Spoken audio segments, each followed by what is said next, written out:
Tengku Paluh atau nama sebenar beliau adalah Sayyid Abdul Rahman bin Sayyid Muhammad Al-Idrus.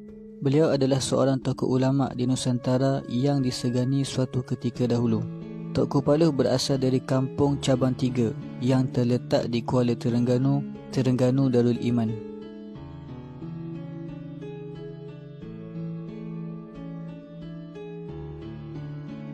Tengku Paluh dilahirkan di kampung Cabang 3, Terengganu Darul Iman pada tahun 1817 Masihi bersamaan 1236 Hijrah. Ibunya bernama Hajjah Aminah, ayahnya bernama Sayyid Muhammad yang dikenali sebagai Tengku Tuan Besar, juga merupakan seorang ulama besar dan ulama rujukan sultan pada masanya. Tengku Paluh adalah seorang ulama yang berketurunan Rasulullah SAW melalui nasab bapanya yang sampai kepada Sayyidina Husain radhiyallahu anhu, iaitu anak kepada Sayyidatina Fatimah Az-Zahra radhiyallahu anha.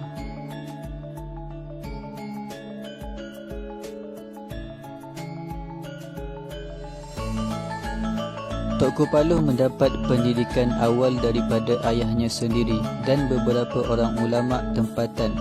Kemudian beliau melanjutkan pengajiannya ke Tanah Haram, Makkah Al-Mukarramah selama lebih 10 tahun.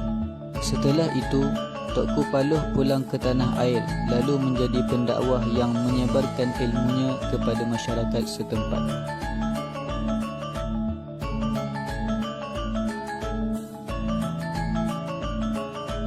Seperti ayahnya juga, Tengku Paluh adalah susuk tubuh yang sangat berpengaruh di Istana Raja. Beliau menjadi seorang guru dan juga ulama rujukan sultan pada masanya, iaitu Sultan Zainal Abidin yang ketiga. Selain menggalas tanggungjawab itu, Tengku Paluh juga dilantik menjadi Ketua Ulama Terengganu dan Ahli Majlis Mesyuarat Negeri. Keakraban antara Tengku Paluh dengan Baginda Sultan menjadikan beliau sangat berpengaruh di dalam kerajaan. Beliau menjadi rujukan utama Baginda Sultan di dalam soal pengurusan dan pentadbiran kerajaan negeri Terengganu.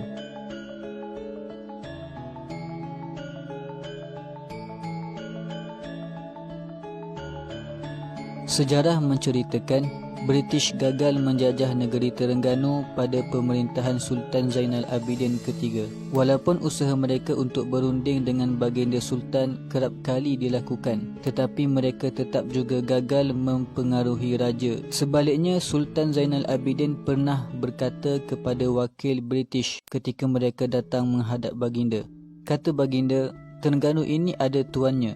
Sila berunding dengan tuannya." Tuan yang dimaksudkan di sini ialah Tengku Paluh.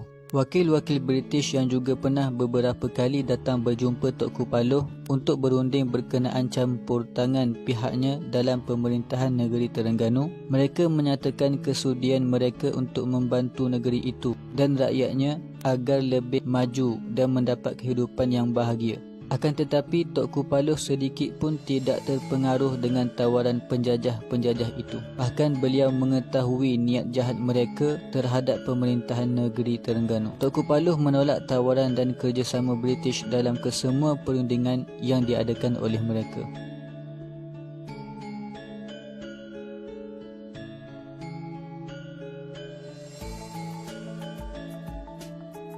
Diceritakan suatu hari British menghantar beberapa buah kapal perang mereka ke persisiran pantai Kuala Terengganu, lalu melepaskan beberapa das tembakan dan meriam ke daratan. Serangan itu bertujuan untuk menggertak kerajaan negeri Terengganu yang telah menolak perundingan mereka. Sultan Zainal Abidin yang mengetahui hal ini menyerahkan kepada Tengku Paluh untuk menyelesaikannya. Tengku Paluh dan beberapa orang pengikutnya seperti Haji Abdul Rahman Limbong, Syekh Ibrahim, Tok Kelam dan lain-lain pergi ke pesisiran pantai itu dan membuat rondaan di sana sepanjang hari.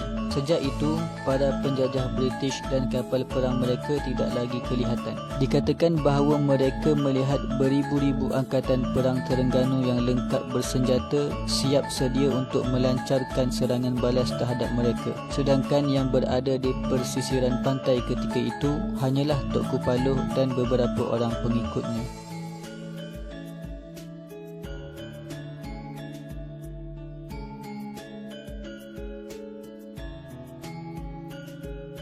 Pada tahun 1894, pahlawan-pahlawan dari Pahang iaitu Datuk Bahaman, Tok Gajah dan Mat Kilau serta pengikut-pengikutnya berundur ke negeri Terengganu setelah mereka diasak hebat oleh pasukan British dalam peperangan di Pahang. Mereka datang bertemu Tok Kupaloh dan meminta perlindungan kepada beliau daripada penjajah-penjajah British. Ketika pahlawan-pahlawan Pahang itu berada di Terengganu, mereka mengambil kesempatan itu untuk menuntut ilmu agama dan ilmu pendekar daripada Tok Kupaloh. Tok Kupaloh memberikan taujihat kepada pahlawan-pahlawan Pahang itu agar mereka tidak berputus asa dalam berjuang mempertahankan agama dan tanah air. Akhirnya Datuk Bahaman, Mat Kilau dan pahlawan-pahlawan Pahang lainnya kembali semula ke Pahang untuk berjuang menentang penjajah.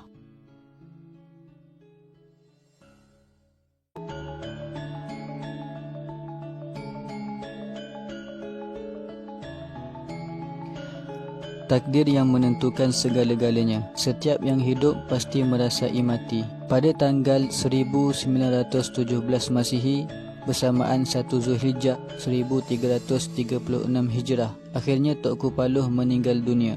Jenazah beliau dimakamkan di satu kawasan yang tinggi yang terletak di Kampung Paloh, Kuala Terengganu.